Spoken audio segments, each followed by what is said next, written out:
Is Zeke Elliott still a top 5 quarterback? I'm going to say no at quarterback for sure. Maybe Tight running end? back.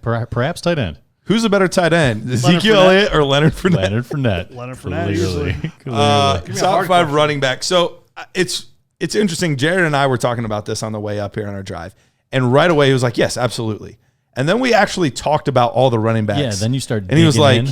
I don't know. He is definitely getting on the border. I think it's a really interesting question because even when you watch that last game, the commentators were talking about how he's lost the explosion that he showed early on in his career. Sure.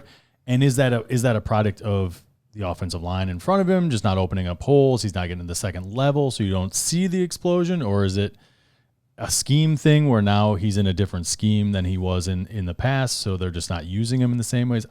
No Dak Prescott. No Dak Prescott. There's a lot going wrong with that offense, so it's hard to just sit back and dissect. Like, is it just Zeke, or is it all this other stuff that's going on around him? And that's kind of, I think, the heart of what we need to talk about here. I mean, top 5 is, I think, that's right where he is, like right around there 5. I think the craziest thing is anybody who's playing fantasy or owns Zeke or anything would be like, oh, dude, he's having an awful year. He's running back 8 on the year. Right. He's a running back 1. Right. He's the top of the bottom third of a running back 1. Running back 8, he's a championship caliber running back here. He's better than Clyde Edwards-Helaire. He's better than Kareem Hunt. Well, he should be better than Kareem Hunt. But, I mean, there's not a lot of guys like ahead of him. And some of the guys ahead of him are like somewhat fluky, like Antonio Gibson's ahead of him. Antonio Gibson's running back 5 on the year, but Antonio Gibson has an outlying number of touchdowns, right? He's has this crazy amount of touchdowns that it's hard to sustain, definitely on a team in Washington. So let's go through the names real quick. Would you rather have – so Christian McCaffrey, we're easily going to say above him. Mm-hmm. Dalvin Cook or Zeke?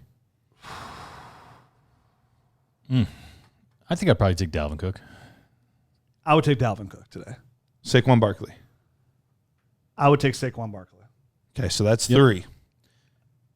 This is going to be a tough one. Derrick Henry. I would take Zeke Elliott. Okay. Matt? I mean, obviously for this year you're not, but I think Zeke for the dynasty value. Yep. Okay, so we'll say there's still 3 then. Alvin Kamara. I am somewhat worried that Drew Brees is out of the offense and Alvin Kamara's production has dipped drastically. That's my hesitation as well, but I'll still take Kamara ahead of him, I think. I would still take Kamara ahead of him too. Okay, so there's 4. Okay. So this is where it's going to get real interesting then. Aaron Jones. Oh, Zeke. Yeah. Okay. Mm-hmm. Josh Jacobs. Zeke. Here's why. For me, let me just tell you why. No, it's Zeke. It's because the Raiders keep bringing in these other running backs. They don't throw in the football. It's just, I'm taking Zeke. Not like it's like leaping bounds, but to me, it's Zeke. Okay. And then after that, I think Nick Chubb would be the only other one that would be in the conversation. So I think, okay, for me personally, I think Nick Chubb's in the conversation. I think Clyde Edwards-Helaire is in the for me personally. Clyde Edwards-Helaire is in the conversation. Derrick Henry. Again, Clyde Edwards-Helaire is a team that they bring it. Derrick Henry's in the conversation 100%. Clyde Edwards-Helaire is a guy who they bring in Le'Veon Bell. He's a rookie. He's still learning this offense. He's their long-term level and be there next year. He looked really good. Still a running back 1, running back number 12 on the year.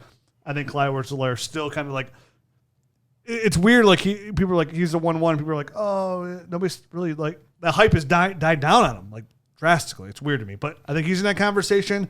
And I also think, I think going forward, starting in 2021, I think Deandre Swift could be. I was going to ask that because obviously they cleared out Matt Patricia, the coaching staff, the Bob Quinn, the GM, and now Darrell Bevell, the offensive coordinator, is running the show there. And he's already talked about upping the tempo of the offense, getting more offensive plays. And that's only going to lead to more opportunities for a guy like Deandre Swift. The other part of this conversation that we haven't had yet is he is really the oldest running back of all of these guys that we've talked about. Last year, 2 years ago, we were talking about Todd Gurley in that same range, talking about Melvin Gordon, David Johnson, a lot of those types of guys. All those guys are gone. Are we worried that Zeke is headed for that, or do we think he's different than those guys? I think he's different than those guys, but I think at the same time, it's very easily he's heading that way because we just see it.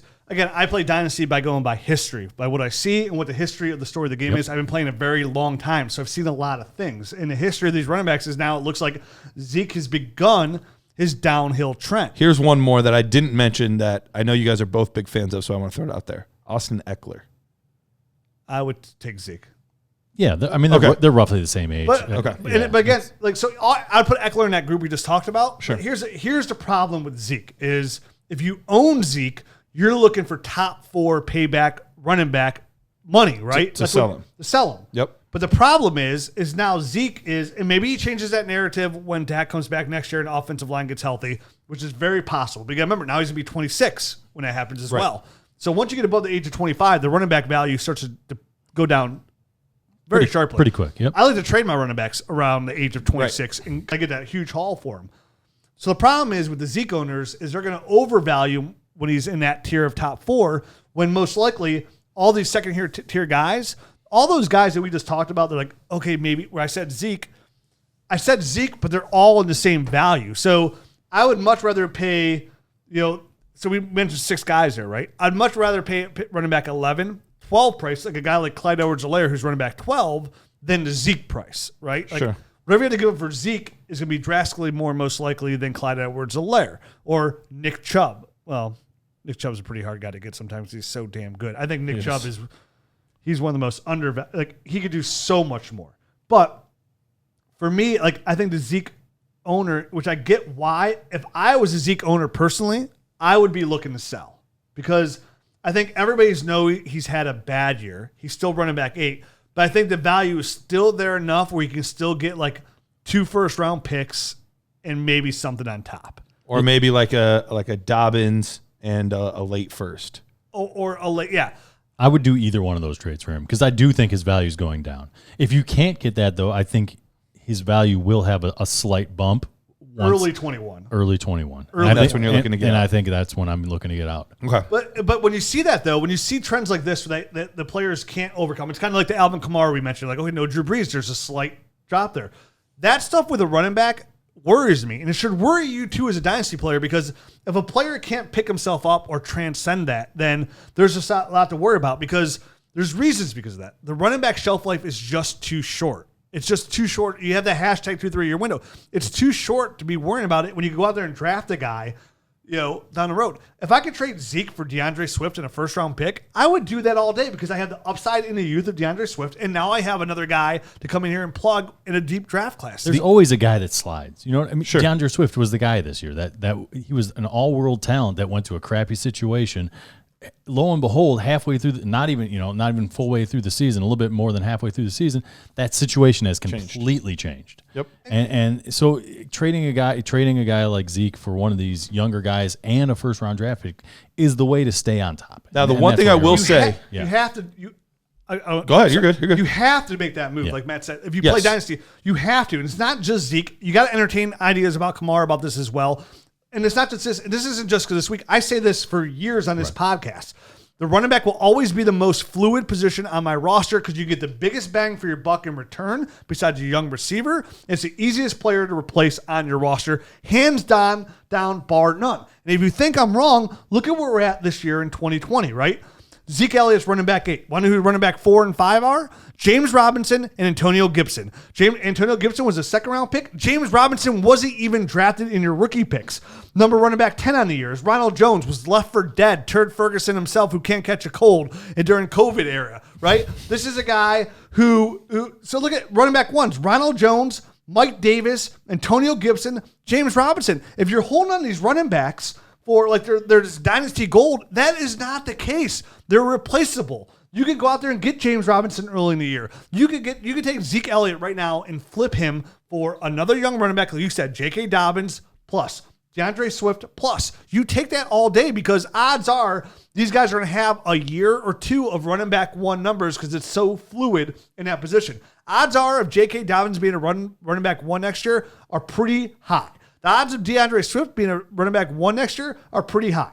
And if you just compare him to a guy like Clyde Edwards-Helaire, who's in a much better offense, who has 152.6 points, averaging 13.9 on a year, right? We can expect that hopefully from Swift or Dobbins.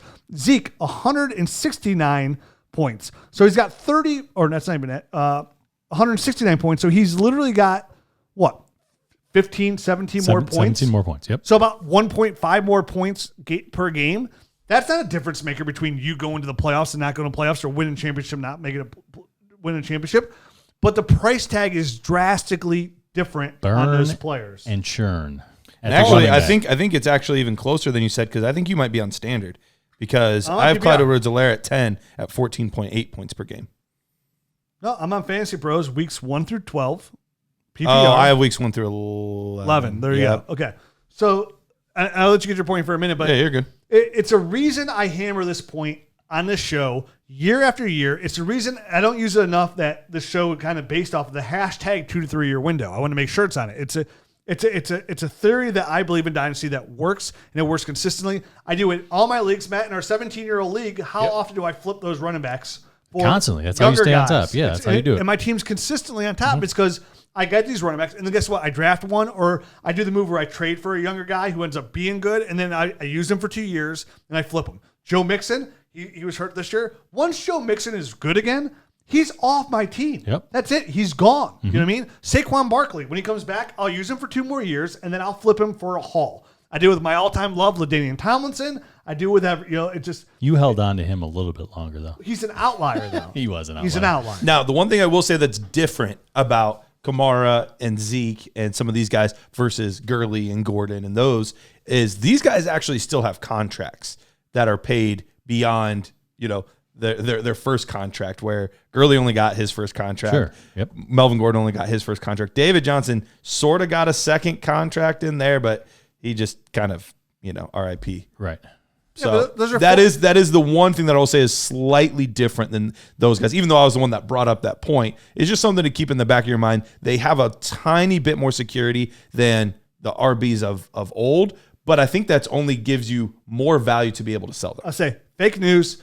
Because one, use that as it's real. No, use they do have contracts, but they do have contracts, and use that as leverage, right? Right. That's what I would do. That guaranteed money is going to be like almost all those are like 2-year contracts, right? So it's like this year, it's funny money at the back end. Exactly. Yep. It's like by the time you get your usage out of them, or the other team gets their usage out of them, your younger player, like the contract I want is Clyde Edwards-Helaire contract, right? A 5-year contract that's on a rookie salary that there's no reason to get rid of the guy at all. Right. So it's kind of like I use that as leverage. Like, hey, dude, Zeke just signed his contract.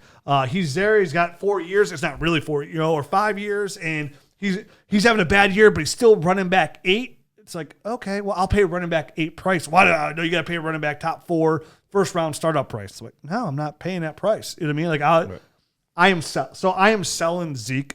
And it's just because it's not just, I want to make the point here though, is like, I'm not selling Zeke because he's having a bad year. It's just, this is the time you sell Zeke. Right. This is about the time you sell Alvin Kamara. You sell, it's getting there. Yeah, they're into their second contract. Yeah, they're into their second contracts, and it's just time at the running back position to start moving on from these players. If you want to stay on top, if you want to go down with the ship, go down with the ship. No problem with that either. I mean, I don't condone that. That's not like the way you're going to stay on top and be tops of your league for an extended period of time. But if you love whatever player, don't trade him. I guess it's Dynasty Fantasy Football, guys.